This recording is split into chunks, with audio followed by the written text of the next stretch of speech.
امام الانبیاء نے ارشاد فرمایا خیر الناس من ینفع الناس، لوگوں میں سے بہترین لوگ وہ ہیں جو دوسروں کو نفع پہنچاتے ہیں۔ تو پتہ چلا کہ اپنی ذات کو اگر ہم نفع بخش بنا دیں گے تو اسی چیز کا نام رحم دلی ہے۔ رحم دلی کہ ایک مومن مسلمان کی محبت اور دشمنی کا معیار بھی اللہ تبارک و تعالیٰ کی ذات ہے۔ الحب للہ والبغض للہ، اگر کسی سے محبت ہے تو اللہ کے لیے ہے، اور اگر کسی سے نفرت ہے تو اس وجہ سے ہے کہ اللہ تبارک و تعالیٰ کے ساتھ اس کا تعلق نہیں، لہذا میرا بھی اس کے ساتھ تعلق نہیں ہے۔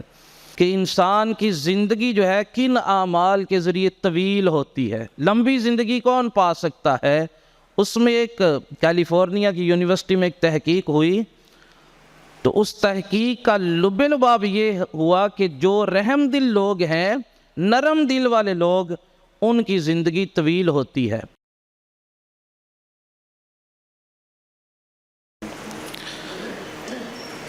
بسم اللہ الرحمن الرحیم۔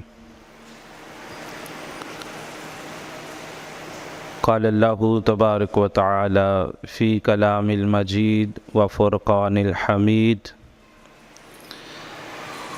محمد رسول اللہ والذین معہ اشداء علی الکفار رحماء بینہم، صدق اللہ العظیم۔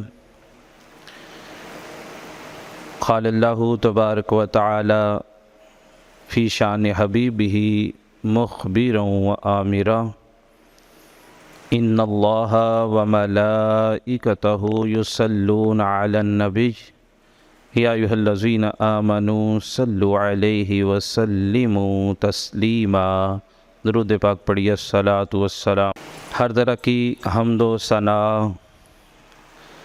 اللہ رب العالمین کے لیے، جس نے اس کائنات کو حضرت انسان کے لیے پیدا کیا اور انسان کو اپنے لیے پیدا کیا ہے، اور ہر طرح کے درود نبی رحمت شفیع امت صلی اللہ علیہ وسلم کی ذات پر، کہ جمعہ کے دن حضور پر درود پڑھنے کی خاص فضیلتیں موجود ہیں۔ درود پاک پڑھنا پریشانیوں کے خاتمے کا باعث ہے، درود پاک پڑھنے سے بیماریاں دور ہوتی ہیں، درود پاک پڑھنے سے تنگ دستی دور ہوتی ہے، درود پاک پڑھنے سے اللہ تبارک و تعالیٰ کی رضا ملتی ہے۔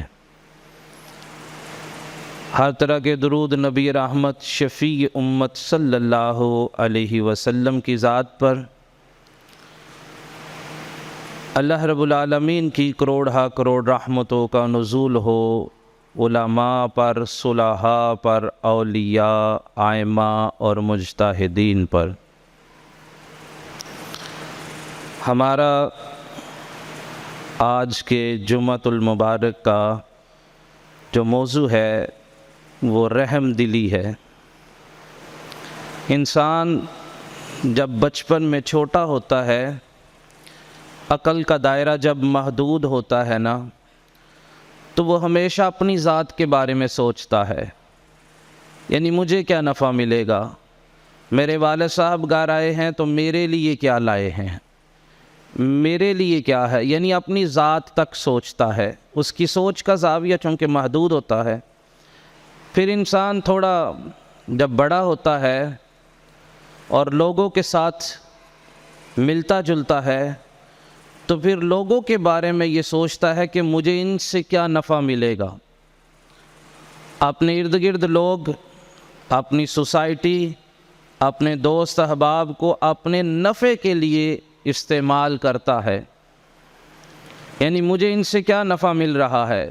آپ نے معاشرے میں ایسے لوگ دیکھے ہوں گے کہ جن کا آپ کے ساتھ تعلق صرف مطلب کی حد تک جڑا ہوتا ہے، یعنی آپ ان کے کام آتے رہیں تو وہ آپ کے اچھے دوست ہیں، کسی موقع پر آپ ان کے کام نہیں آ سکے تو آپ کا اور ان کا تعلق ختم ہے۔ اور اگر اسی معاشرے کے اندر اور بھی تھوڑی نگاہ دوڑائی جائے تو آپ کو بڑے کامل اخلاق والے لوگ بھی ملیں گے، بڑی کامل شخصیت والے لوگ بھی ملیں گے، آپ کو بڑے ہی خوبصورت زندگی گزارنے والے لوگ ملیں گے کہ جن کی ساری زندگی جو ہے وہ مخلوق خدا کے لیے وقف ملے گی آپ کو۔ آپ سوچیں گے کہ اس میں ان کا اپنا کیا بھلا ہے، پھر پتہ چلے گا کہ یہ اپنے بھلے کے لیے کوئی کام نہیں کرتے، یہ رب کی مخلوق کے بھلے کے لیے ہی کام کرتے ہیں۔ ان کی زندگی کا مقصد ہی صرف یہ ہے کہ اللہ کی مخلوق کے لیے آسانیاں پیدا کی جائیں۔ امام الانبیاء نے ارشاد فرمایا خیر الناس من ینفع الناس، لوگوں میں سے بہترین لوگ وہ ہیں جو دوسروں کو نفع پہنچاتے ہیں۔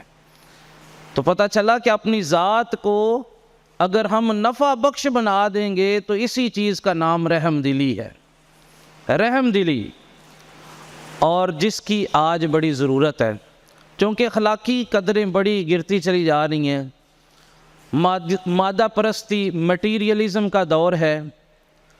ہم نے انسان کی جو شخصیت ہے نا، یہ دو چیزوں کا مجموعہ ہے، ایک جسم اور دوسرا کیا ہے؟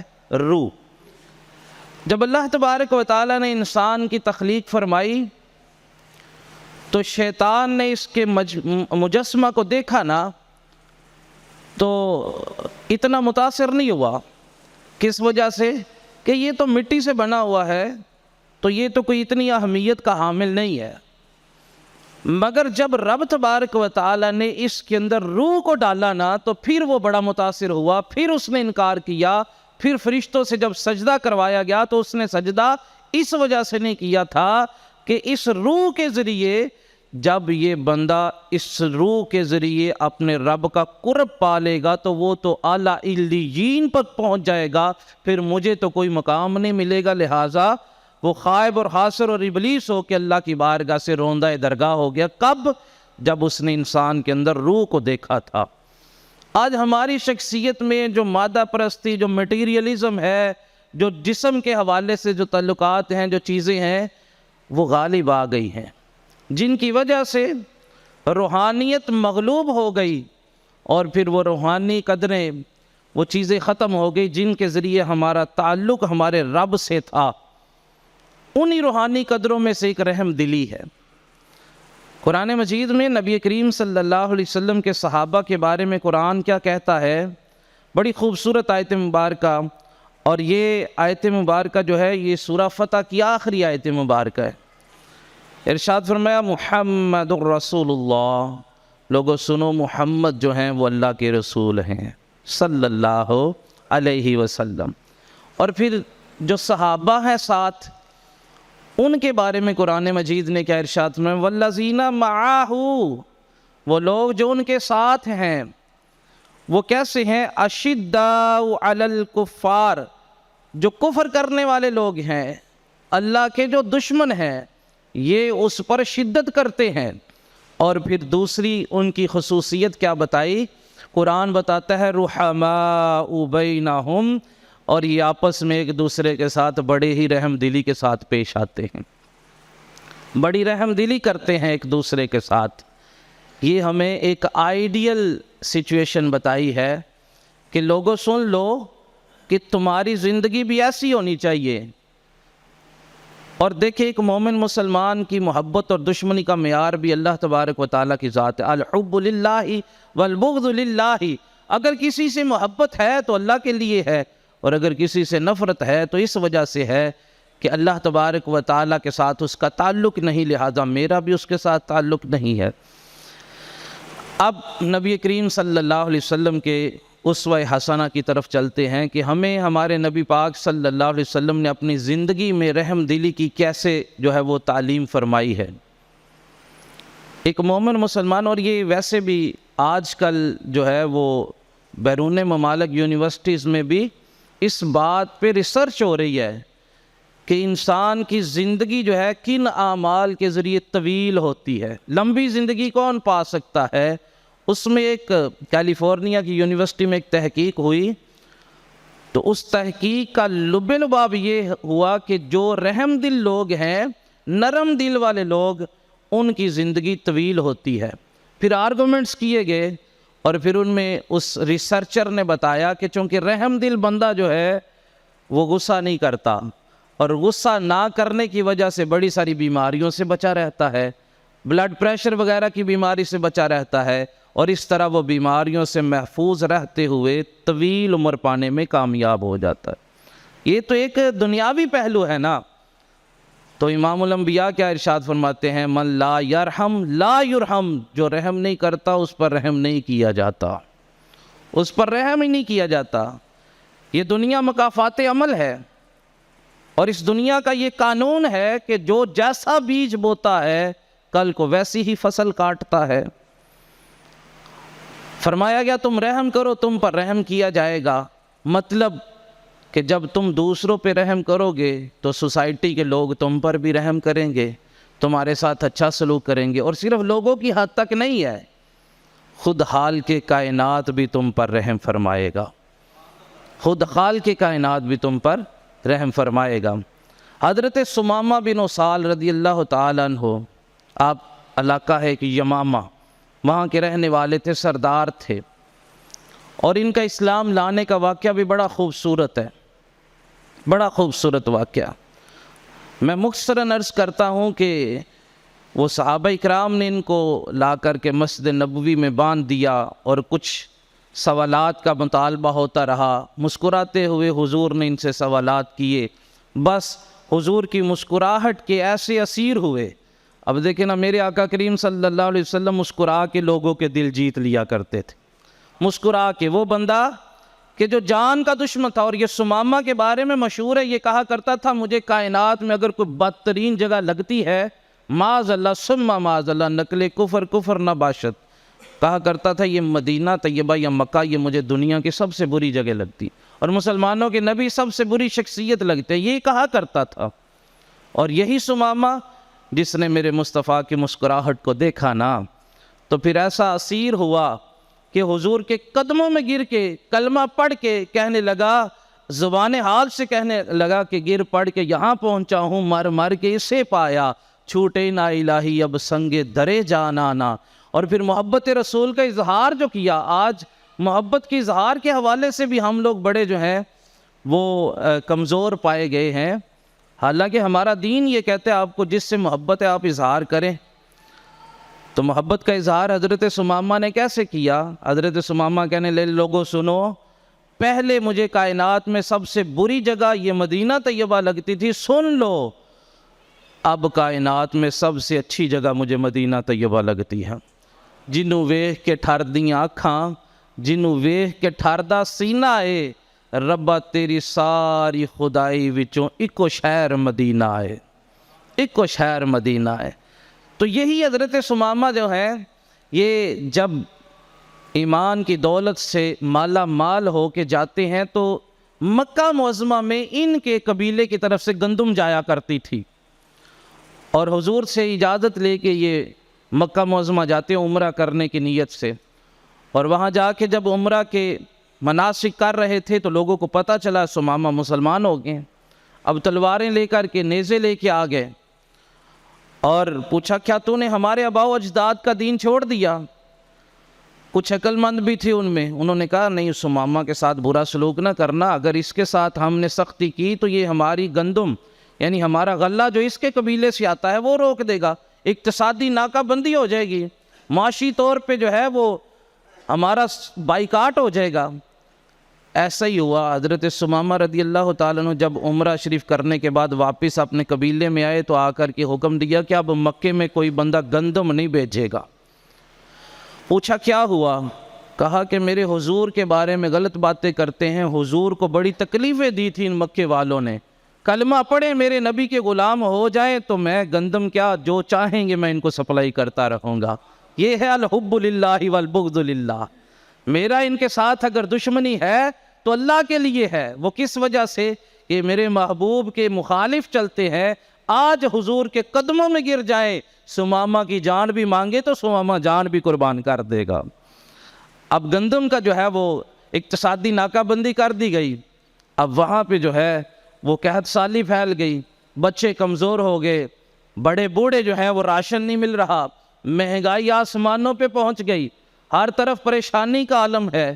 پھر چند لوگ بیٹھے، انہوں نے ایک خط لکھا حضور کی بارگاہ میں، نبی کریم صلی اللہ علیہ وسلم کی بارگاہ میں ایک خط لکھا، اور اس میں کیا لکھتے ہیں کہ ہم نے تو آپ کی زندگی کو دیکھا ہے، آپ تو بڑے ہی رحم دل ہیں، آپ تو بڑے ہی شفیق ہیں، آپ تو غریبوں کی مدد کرنے والے ہیں، آپ تو جو پریشان حال ہیں ان کی پریشانیوں کو دور کرنے والے ہیں، تو اپنے خادم اپنے غلام ثمامہ کو حکم دیجئے نا کہ وہ اپنی جو گندم کا معاملہ کیا ہے اس کو دوبارہ سے بحال کر دے، تاکہ ہمارے بچے جو بھوک سے مر رہے ہیں، جو قحط سالی آ گئی، وہ دور ہو جائے۔ تو پھر حضور تو ہیں ہی رحمت للعالمین، رب تبارک و تعالیٰ نے آپ کو پیدا ہی رحمت، سراپا رحمت بنا کے بھیجا ہے۔ وہ کیا خوب کہا نا کہ وہ نبیوں میں رحمت لقب پانے والے، مرادے غریبوں کی بر لانے والے، وہ اپنے پرائے کا غم کھانے والے، فقیروں کے ملجا، ضعیفوں کے ماوا، یتیموں کے والی، غلاموں کے مولا۔ اللہ اکبر۔ تو نبی کریم صلی اللہ علیہ وسلم نے فوراً سے حضرت ثمامہ کو حکم بھیجا کہ ثمامہ ان کے عمل ان کے ساتھ، لہٰذا تم ان کی گندم کا معاملہ ختم نہ کرو، ان کو گندم بیچتے رہو۔ رحم دلی ہے نا جی، رحم دلی۔ آج چھوٹی سی کسی کی طرف سے تکلیف آ جائے تو ہمارا اس کے ساتھ تعلق ختم ہو جاتا ہے، ہم فوراً سے کوشش کرنا شروع کر دیتے ہیں کہ میں اب اس کو نقصان کہاں سے پہنچا سکتا ہوں، وہاں جا کے چال چلی جاتی ہے، اس کا وہاں سے رستہ بند کیا جاتا ہے۔ نہ ایسا نہ کرو، بڑے لوگ ایسا نہیں کیا کرتے، یہ بڑے لوگوں کی باتیں نہیں ہیں۔ میں نے شروع میں عرض کیا نا کہ جب انسان چھوٹا ہوتا ہے عقل کا دائرہ چھوٹا ہوتا ہے، اور وہ صرف یہ دیکھتا ہے مجھے کس سے نفع ملے گا۔ جب بڑا ہو جاتا ہے، جب انسان بڑا انسان، جب انسان کی شخصیت بنتی ہے، جب انسان ایک با کردار انسان بنتا ہے، پھر وہ اپنی زندگی نہیں جیتا، پھر وہ مخلوق خدا کے لیے زندگی کو وقف کرتا ہے۔ مخلوق خدا کے لیے زندگی کو وقف کریں۔ حضرت علی کرم اللہ تعالی وجہہ الکریم کی ساری زندگی، آپ کی زندگی کو پڑھ کے دیکھیں، ساری زندگی مخلوق خدا کے لیے وقف کی ہے۔ اور آپ ایک مرتبہ، وہ جنگ کا عالم ہے، ایک یہودی کے ساتھ جنگ لڑ رہے ہیں، تلوار آپ کے ہاتھ میں بھی ہے، اس کے ہاتھ میں بھی ہے، اچانک اس کی تلوار گری، آپ نے اس پر حملہ کیا، وہ زمین پہ گرا، اس کی چھاتی پہ بیٹھ گئے۔ اس بدبخت نے کیا کیا کہ آپ کے چہرے پر تھوک دیا۔ آپ کے چہرے پر جب تھوکا تو حضرت علی کرم اللہ تعالی وجہہ الکریم اس کی چھاتی سے اتر گئے، آپ اٹھ گئے، اور پھر اس نے پوچھا کہ اب تو موقع تھا، آپ مجھے قتل کر دیتے، حالانکہ میں نے آپ کو غصہ دلانے کے لیے آپ کے چہرے پر تھوکا بھی ہے، تو اب آپ نے مجھے قتل کیوں نہیں کیا؟ تو حضرت علی کرم اللہ تعالی وجہہ الکریم آپ کیا فرماتے ہیں؟ آپ فرماتے ہیں پہلے جو میں جنگ لڑ رہا تھا وہ اللہ کی رضا کے لیے لڑ رہا تھا، پہلے جو جذبہ کار فرما تھا وہ صرف اور صرف رب کی رضا تھی، اور جب تو نے میرے چہرے پر تھوکا ہے پھر میری اپنی ذاتی جو ہے وہ بات، میرا اپنا ذاتی غصہ بھی شامل تھا۔ تو بھائی ہم اپنی ذات کے لیے کسی پر غصہ نہیں کرتے، ہم تو کسی سے محبت بھی کریں تو اللہ کے لیے کرتے ہیں، کسی سے دشمنی بھی ہو تو اللہ کے لیے ہے، لہذا میرا ذاتی غصہ جب آ گیا تو پھر میں نے معاف کر دیا۔ وہ یہودی کہنے لگا پھر مجھے بھی کلمہ پڑھ کے مسلمان کر لیجئے، کتنا خوبصورت دین ہے۔ یہ ہے رحم دلی، یہ ہے محبت، یہ ہے مخلوق سے محبت۔ نبی کریم صلی اللہ علیہ وسلم جب ہجرت سے پہلے کی بات ہے، جب ہجرت کرنے کے لیے آپ کو حکم ہو گیا کہ آپ ہجرت کر جائیں، تو حرم کعبہ میں آئے۔ کعبہ، آپ یہ کیفیت کو سمجھنے کی کوشش کریں کہ انسان کی جائے پیدائش ہے، جہاں آپ پیدا ہوئے ہیں، جس علاقے میں، جس گاؤں میں، جس شہر میں، اور جہاں آپ کا بچپن گزرا ہو۔ آج بھی ایک بات سن لیں کہ بڑے بوڑھے جو ہیں، اگر آپ ان کا دل لگانا چاہتے ہیں نا، والدین کے پاس بیٹھتے ہیں اور والدین کے ساتھ اچھی باتیں کرتے ہیں، سن لیں جو وقت والدین کے ساتھ گزرتا ہے، کل بروز قیامت اس کا بھی مول پڑنا ہے۔ جو آپ نے والدین کو وقت دیا ہے، والدین کو مسکرانے کا ذریعہ بنے ہیں، والدین کے ساتھ ان کی دلجوئی کی ہے، رب تبارک و تعالیٰ اس وقت کے بدلے بھی آپ کے گناہوں کو بخش دے گا۔ اب دیکھیں کہ والدین کو اگر آپ راضی کرنا چاہتے ہیں تو اس کی بھی ایک مثال ہمارے استاد بتایا کرتے تھے کہ ماں باپ کے پاس بیٹھ کے کون سی باتیں کی جائیں. ایک کلاس فیلو کہنے لگا حضور آپ بتائیں نا پھر کیا کریں ہم. تو وہ کہا کرتے کہ ابا جی یا اماں جی کے پاس بیٹھے تو ان کے بچپن کی باتیں کرنا شروع کر دیں. جب آپ چھوٹے ہوتے تھے تو کیا ہوتا تھا, یعنی ان کے بچپن کو جب یاد کروائیں گے تو ان کو جو ہے وہ بڑا اچھا محسوس ہوگا. پتہ یہ چلا کہ انسان کا بچپن جہاں گزرتا ہے اس کی یادیں وابستہ ہوتی ہیں اور وہ اس کے ساتھ ایک خاص قسم کا انس کا رشتہ جو ہے وہ قائم ہو جاتا ہے. حضور جس جگہ پر پیدا ہوئے, جس مقام پر, جس علاقے میں, وہ کتنے سنگ دل لوگ تھے جنہوں نے حضور کو وہ علاقہ چھوڑنے پر مجبور کر دیا. اور پھر اس کیفیت میں, دل شکستگی کے عالم میں, جب آپ حرم کعبہ میں آئے اور آ کے وہ چابی بردار شخص جو تھا عثمان بن طلحہ, اس سے کہا کہ عثمان میرا جی چاہتا ہے کہ میں کعبۃ اللہ کے اندر 2 نفل ادا کروں. پتہ نہیں اب واپسی ہوگی کہ نہ ہوگی, اب ہم واپس آئیں گے نہیں آئیں گے, مگر میرا جی چاہتا ہے میں جانے سے پہلے کعبۃ اللہ کے اندر جو ہے وہ 2 نفل ادا کروں. تو عثمان بن طلحہ حضور کو جانتا نہیں تھا, اس کو پتہ نہیں تھا کہ یہ کون ہے. کہنے لگا نہیں یہ آپ کے لیے نہیں ہے, یہ تو حاجیوں کے لیے ہے. جب لوگ حج کے لیے آئیں گے تو کعبے کا دروازہ کھول دیا جائے گا, آپ کے لیے نہیں ہے. تو پھر حضور نبی رحمت صلی اللہ علیہ وسلم نے دل شکستگی کے عالم میں 2 نوافل ادا کیے اور ہجرت فرمائی. اور پھر وہ وقت آیا کہ جب نبی کریم صلی اللہ علیہ وسلم فاتحانہ انداز میں فتح مکہ ہوئی اور 14,000 صحابہ کے لشکر کے ساتھ مکہ معظمہ میں داخل ہوئے, اور وہ لوگ کہ جو نبی کریم صلی اللہ علیہ وسلم کے رستے میں کانٹے بچھایا کرتے تھے, نبی کریم صلی اللہ علیہ وسلم کے رستے میں گڑھے کھودا کرتے تھے, آپ کے تبلیغ کے رستے میں روڑے اٹکایا کرتے تھے, آپ پر آوازیں کسا کرتے تھے, آپ نماز پڑھ رہے ہوتے تو اونٹ کی اوجری کے ساتھ آپ کو ایذا پہنچاتے تھے, آپ کی بیٹیوں کو طلاق دی گئی, نبی کریم صلی اللہ علیہ وسلم کو ہر طرح سے ستایا گیا. وہ لوگ جنہوں نے نبی کریم صلی اللہ علیہ وسلم کے چچا کو کتنے بے دردانہ انداز میں جو ہے وہ شہید بھی کیا, اس طرح کے معاملات وہ سارے آپ کے سامنے بیٹھے ہیں. اور فاتحانہ انداز میں امام الانبیاء تشریف لائے, اور پھر اس موقع پر حضور نے فرمایا آئین عثمان ابن طلحہ, عثمان ابن طلحہ کدھر ہے, ذرا اس کو تو بلاؤ. عثمان ابن طلحہ, آج ہم بھی اپنا ذرا تھوڑا سا محاسبہ کر لیں کہ جب ہمیں اپنے کسی ایسے بندے پر دسترس ملتی ہے نا, جب ہم تھوڑا سا پاورفل ہو جاتے ہیں تو پھر ہمارا اس کے ساتھ کیا تعلق ہوتا ہے, پھر ہم اس کے ساتھ کیا سلوک کرتے ہیں. اب سنیں نا, ہمارے لیے تو اسوہ حسنہ ہے, ہمارے لیے تو ہمارے نبی کی ذات ہے, اس سے بڑھ کر اور کسی کی بات نہ ہمارے لیے ہمیں متاثر کر سکتی ہے, نہ ہمارے لیے قابل تقلید ہے. ہمارے لیے قابل اطاعت اگر ہے تو نبی کی ذات ہے, اور اسی میں رب کی اطاعت موجود ہے, قرآن نے اسی کا حکم دیا ہے. اب حضور نے فرمایا آئینہ عثمان ابن طلحہ, عثمان ابن طلحہ کدھر ہے. پھر بلایا گیا, عثمان ابن طلحہ کو بلایا گیا. اب لرزتے ہوئے ہاتھوں کے ساتھ, کانپتی ہوئی ٹانگوں کے ساتھ عثمان ابن طلحہ حضور کی بارگاہ میں حاضر ہوتے ہیں, اور ذہن میں یہ تھا کہ آج عثمان تجھے قتل کر دیا جائے گا, آج تیرا سر جو ہے وہ تن سے جدا کر دیا جائے گا. یہ ہے رحم دلی. اب سونے امام الانبیاء کی رحم دلی. آج ہم بھی رحم دلی کے دعوے کرتے ہیں, وہ کیسے کہ بس جو چیز بچ جائے وہ کسی کو دے دی تو بھئی ہم بڑے رحم دل ہیں, ہم نے فلاں بہت بڑا کارنامہ کر دیا. نہ, یہ کسی کے لیے زندگی جینا اس کو رحم دلی کہا جاتا ہے. عثمان ابن طلحہ کو بلایا گیا, ارشاد فرمایا کدھر ہے چابی لاؤ, اور کانپتے ہوئے ہاتھوں کے ساتھ کعبۃ اللہ کی جو چابی ہے وہ حضور کی بارگاہ میں پیش کر دی.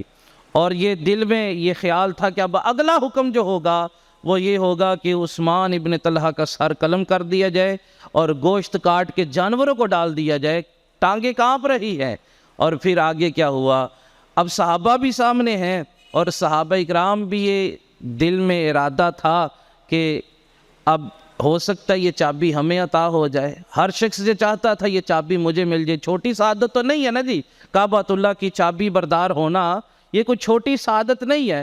صحابہ کے دل میں بھی یہ تھا کہ ہمیں چابی مل جائے. تو پھر سنیں نا رحم دلی کیا ہے. یہ ہے جس کو انتقامی کاروائی جس کو ہم بولتے ہیں، وہ سنیں کہ شریعت مطہرہ کون سا انتقام لیتی ہے۔ پھر حضور نے فرمایا سنو لوگو، آج سارا مجمع گواہ ہو جاؤ، میں یہ چابی دوبارہ سے عثمان بن طلحہ کو دیتا ہوں، اور سنو قیامت تک کے لیے یہ چابی عثمان بن طلحہ کی نسل کے پاس ہی رہے گی، عثمان بن طلحہ کی نسل کے پاس ہی رہے گی۔ اور آج بھی جن کے پاس کعبۃ اللہ کی چابی ہے وہ حضرت عثمان بن طلحہ کی نسل سے ہیں۔ تو پھر عثمان بن طلحہ کیا کہنے لگے، حضور چابی میں بعد میں پکڑوں گا، پہلے مجھے اپنا دامن پکڑائیے، اسلام میں داخل فرمائیے، میں تو آپ کا خادم بننا چاہتا ہوں۔ ہے اسلام کہتے ہیں اپنی بات کرو ہی نہ۔ اللہ اکبر۔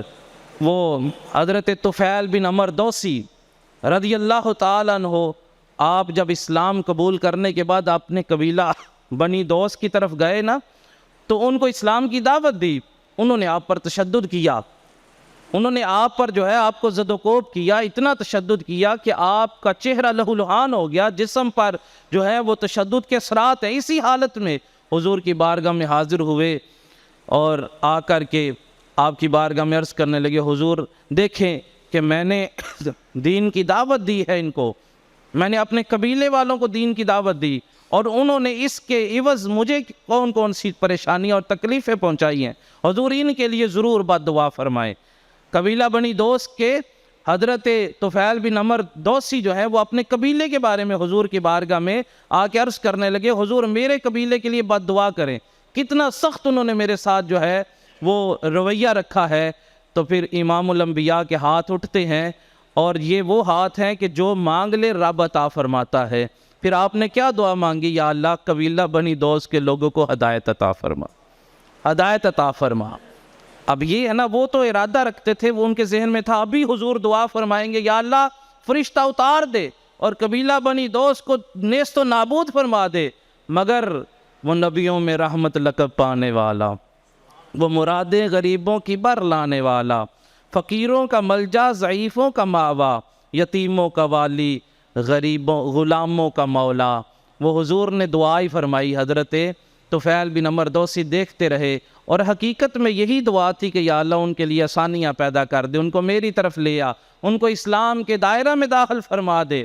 اسلام ہمیں یہ تعلیم دیتا ہے، مگر افسوس اس بات کا ہے کہ آج ہم عدم برداشت کا شکار ہو چکے ہیں۔ آج انتقامی کاروائیاں، آج انتقام کی جو آگ اندر بھڑک رہی ہے، اس کی وجہ سے یہ جو روحانی قدریں ہیں یہ اتنا ماند پڑ گئی کہ آج روحانیت کا معاملہ ختم ہوتا چلا جا رہا ہے۔ اور جب انسان روحانی طور پر مضبوط ہوتا ہے، پھر یہ دنیا کی فانی چیزیں، یہ دنیا کی فانی دولت، یہ تو کوئی معنی ہی نہیں رکھتی۔ کیوں کہ اس کا روحانی مقام اتنا بڑھ چکا ہوتا ہے کہ وہ اپنے روحانی مقام میں مزید بلندیوں کی جستجو میں لگا رہتا ہے۔ اور ہمیں بھی اسی وجہ سے جو ہے دنیا میں بھیجا گیا کہ انسان دنیا میں جا رہا ہے تو اپنے رب کا قرب پانے کے لیے کوشش کرتا چلا جا۔ وَمَا خَلَقْتُ الْجِنَّ وَالْإِنسَ إِلَّا لِيَعْبُدُونَ۔ اور امام جلال الدین سیوطی شافعی رحمۃ اللہ تعالی علیہ تفسیر در منصور میں لکھتے ہیں، اس سے مراد إِلَّا لِيَعْرِفُونَ ہے، یعنی انسان ساری زندگی رب کی معرفت پانے کے لیے کوشش کرتا رہے۔ اب مجھے بتائیں، کیا کوٹھی بنانے سے رب کی معرفت ملے گی؟ کیا منصب حاصل کرنے کے لیے، پارلیمنٹ میں اپنی سیٹیں زیادہ کرنے کے لیے، اپنے سیاسی مقاصد کے لیے، اپنی بینک بیلنس کے لیے کیا ہمیں روحانیت ملے گی؟ کیا ہمیں رب کی جو ہے وہ معرفت وہاں پہ ملے گی؟ سنو، رب کی معرفت ملے گی تو اس کی مخلوق سے محبت کر کے ملے گی، اس کی مخلوق سے محبت کر کے ملے گی۔ اقرا بن حابس تمیمی حضور کی بارگاہ میں بیٹھے ہیں تو حضرت امام حسن اور حسین حضور کی بارگاہ میں حاضر ہوئے۔ حضور نے دونوں شہزادوں کو چوما بھی، آپ کو سونگا بھی اور اپنے پاس بٹھا لیا۔ اقرا بن حابس تمیمی کہتے ہیں میرے 10 بچے ہیں، میں نے کبھی اپنے کسی بچے کو نہیں چوما، میں نے کبھی اپنے کسی بچے کا بوسہ نہیں لیا، تو یہ کیا معاملہ ہے؟ تو پھر حضور نے مسکراتے ہوئے فرمایا، من لا یرحم لا یرحم، جو رحم نہیں کرتا اس پر رحم بھی نہیں کیا جاتا۔ اور حضور نے ایک اور مقام پہ فرمایا، جو ہمارے چھوٹوں پر رحم نہیں کرتا اور ہمارے بڑوں کی عزت نہیں کرتا، وہ ہم میں سے نہیں ہے، وہ ہم میں سے نہیں۔ چھوٹوں سے مراد صرف یہ چھوٹے بچے ہی نہیں ہیں، چھوٹوں سے مراد ہمارے ماتحت بھی ہیں۔ میں اگر کسی فیکٹری کا مالک ہوں تو میری فیکٹری میں کام کرنے والے سارے مجھ سے چھوٹے ہیں، ان پر میں نے رحم کرنا ہے. سب آرڈیننٹس ان پر بھی رحم کرو. موسم کی شدت ہے, گھروں میں مزدور لگائے جاتے ہیں, موسم کی شدت ہے, بڑے سارے لوگ ماتحت ایسے ہیں جن سے ہم مزدوری کرواتے ہیں. تو کیا وقت آیا نہیں کہ ہم ان پر رحم کریں؟ کیا وقت آیا نہیں کہ ہم ان کے لیے آسانیاں پیدا کریں؟ نبی کریم صلی اللہ علیہ وسلم کی بارگاہ میں حضرت انس ابن مالک رضی اللہ تعالیٰ عنہ 10 سال تک خدمت کرتے رہے. 10 سال. اور صحابہ نے پوچھا کہ آپ 10 سال حضور کے پاس رہے ہیں, کبھی حضور نے آپ کو ڈانٹا ہو, کبھی آپ کو سختی کے ساتھ پیش آئے ہوں؟ تو حضرت انس ابن مالک رضی اللہ تعالیٰ عنہ کہتے ہیں کہ ڈانٹنا تو دور کی بات, حضور نے کبھی تیکھی نگاہوں سے بھی میری طرف نہیں دیکھا تھا. حالانکہ میں بڑی غلطیاں کرتا تھا, کبھی برتن ٹوٹ جاتا, کبھی حکم کی تعمیل میں دیر ہو جاتی, سویر ہو جاتی, مگر کبھی حضور نے تیکھی نگاہوں سے بھی نہیں دیکھا. یہ ہے ماتحتوں کے ساتھ حسن سلوک. مگر افسوس اس بات کا ہے کہ ہمارے قریبی لوگ جن کے ساتھ ہمارا بڑا اچھا تعلق ہوتا ہے, ہماری بد اخلاقی کی وجہ سے وہ ہمارا تعلق توڑ دیتے ہیں, وہ ہمارے ساتھ رہنا پسند نہیں کرتے. مگر قربان جاؤں, جس نبی کا میں نے اور آپ نے کلمہ پڑھ رکھا ہے وہ تو دلوں کو جیت لیا کرتے تھے. سمامہ جیسا سخت دل بندہ حضور کی مسکراہٹ دیکھ کر آپ کا غلام اور خادم بن گیا. مگر افسوس ہے آج ہم نام تو لیتے ہیں کہ ہم حضور کے خادم ہیں, ہم جو ہیں وہ نبی پاک کی امتی ہیں, مگر کام جو ہیں وہ ہمارے وہ نہیں رہے. آئیے پھر اپنے اندر اس عادت کو پیدا کیجئے. اب آج کے موسم کے حوالے سے تھوڑی سی میں عرض کرتا چلا جاؤں کہ دیکھیں موسم جو ہے وہ بڑا شدید آ گیا. اس صورتحال میں نبی کریم صلی اللہ علیہ وسلم کی بارگاہ میں ایک شخص نے عرض کیا, حضور سب سے بہترین صدقہ کیا ہے؟ ایو افضل صدقۃ, سب سے بہترین صدقہ کیا ہے؟ حضور نے فرمایا اللہ کی مخلوق کو پانی پلایا کر. پانی پلایا کر, پانی پلانا. حضرت سعد رضی اللہ تعالی عنہ کی والدہ کا انتقال ہوا, حضور کی بارگاہ میں آ کے عرض کیا, حضور میری ماں کا انتقال ہو گیا, مجھے کوئی ایسا عمل بتائیے کہ وہ عمل کرنے سے میری ماں کے لیے آسانیاں پیدا ہو جائیں, میری ماں کے لیے جو ہے وہ ایصال ثواب کی کوئی صورتحال بن جائے. تو امام الانبیاء نے ارشاد فرمایا اس کے لیے پانی کا کنواں کھدوا دو, لوگ اس کنویں سے پانی پئیں گے, رب تیری ماں کو اجر عطا فرماتا رہے. اور اس کنویں پر لکھا گیا کہ یہ کنواں جو ہے وہ سعد کے لیے کھدوایا گیا ہے, اس سے جو پانی ملے گا اس کا اجر و ثواب سعد کو جایا کرے گا. پانی پلانا. ایک خاتون تھی فاحشہ عورت, بخاری شریف کی حدیث سے پاک ہے, فاحشہ عورت تھی, اور اس نے دیکھا کہ کنویں سے پانی پینے کے بعد دیکھتی ہے کہ اس کنویں کے ارد گرد ایک پیاسا جو ہے وہ کتا بھی ہے, زبان باہر نکالے ہانپ رہا ہے, بڑی پیاس لگی ہے. اس نے اپنا موزہ اتارا اور اس کنویں سے پانی بھر کے اس کتے کو پلایا نا, تو امام الانبیاء فرماتے, بخاری کی حدیث, رب تبارک و تعالیٰ نے اس فاحشہ عورت کو صرف اس عمل پر کہ اس نے ایک کتے کو پانی پلایا ہے, رب نے اس کی بخشش فرما دی ہے. یہ بھی رحم دلی ہے نا جی, یہ رحم ہے. تو آج پانی وہاں پہ تو کتوں کو پانی پلانے پر جو ہے وہ اتنا اجر مل رہا ہے, آج ہم اپنے مسلمان بھائیوں کا پانی بند کر لیتے ہیں. آج تھوڑی سی دل آزاری پر, اور بھائیوں سے مجھے یاد آیا, حضور کی بارگاہ میں عرض کیا گیا, حضور میرے حسن سلوک کا سب سے زیادہ حقدار کون ہے؟ یہی آخری بات عرض کرتا ہوں. ارشاد فرمایا تیری ماں, ام کا, تیری ماں. اب ہماری رحم دلی کے سب سے زیادہ حقدار ہماری ماں, والدہ. اور پھر عرض کیا ثم من, 3 دفعہ یہ عرض کیا, اور پھر چوتھی دفعہ ارشاد فرمایا ابو کا, ثم ابو کا, پھر تیرا باپ. اور اسی طرح شریعت مطہرہ ہمیں درجہ بدرجہ بتاتی ہے کہ سب سے زیادہ تمہارے حسن سلوک, تمہاری رحم دلی کے جو حقدار ہیں وہ تمہارے ماں باپ ہیں. چھوٹی سی بات پہ وہ رشتے جو رب نے بنائے ہیں, کس نے بنائے؟ رب نے. ان رشتوں کو انسان توڑ دیتا ہے, رب کے بنائے ہوئے رشتوں کو انسان توڑتا ہے. تیری کیا اوقات کہ تو رب بناتا ہے اور تو توڑتا ہے؟ نہ, رب کے بنائے ہوئوں کو جوڑا رہنے دینا چاہیے, رب اس پر راضی ہوتا ہے. پھر کیا ہے کہ پھر بھائیوں کے ساتھ حسن سلوک, بہنوں کے ساتھ. اور جب بھائیوں کی بات آتی ہے, حضرت یوسف علیہ السلام, سورہ یوسف پڑھے نا تو ایک مقام ایسا آتا ہے جب حضرت یوسف علیہ السلام اپنے بھائی بنیامین کو اپنے پاس رکھنا چاہتے تھے, اور ایک مصلحت کے تحت ان کو اپنے پاس رکھا, حکم دیا کہ اس کا جو کجاوا ہے اس میں وہ پیمانہ یعنی وہ برتن رکھ دینا جس سے گندم جو ہے وہ ماپی گئی تھی, اور پھر کہنا کہ جس سے وہ گندم کا پیمانہ نکلا تو وہ چونکہ بادشاہ کا جو ہے وہ مجرم ہے، اس کو ہم یہاں رکھیں گے اس اصول کے تحت۔ اب وہ سارا معاملہ ہوا نا، تو ان کے کجاوے سے وہ برتن نکلا نا، تو قرآن یہ بتاتا ہے، سورہ یوسف کی غالباً یہ 77 نمبر آیت مبارکہ ہے، تو وہ بڑے بھائی جو تھے جنہوں نے پہلے بھی بڑا جو ہے وہ حضرت یوسف علیہ السلام کے ساتھ ناروا سلوک کیا تھا، وہ کنویں میں پھینکنا اور وہ آپ کو جو ہے وہ بے یار و مددگار چھوڑ دینا۔ اب حضرت یوسف علیہ السلام بتانے لگے کہ اس کے تو کجاوے سے وہ برتن نکلا ہے، تو اب ایک بھائی کہنے لگا اچھا اس نے چوری کی ہے، ہاں اس سے پہلے اس کے بھائی یوسف نے بھی چوری کی تھی، حالانکہ حضرت یوسف علیہ السلام سامنے کھڑے ہیں، آپ سامنے بیٹھے ہیں، مگر صرف اس وجہ سے آپ خاموش رہے کیونکہ آپ معاملے کو توڑنا نہیں، آپ جوڑنا چاہتے تھے۔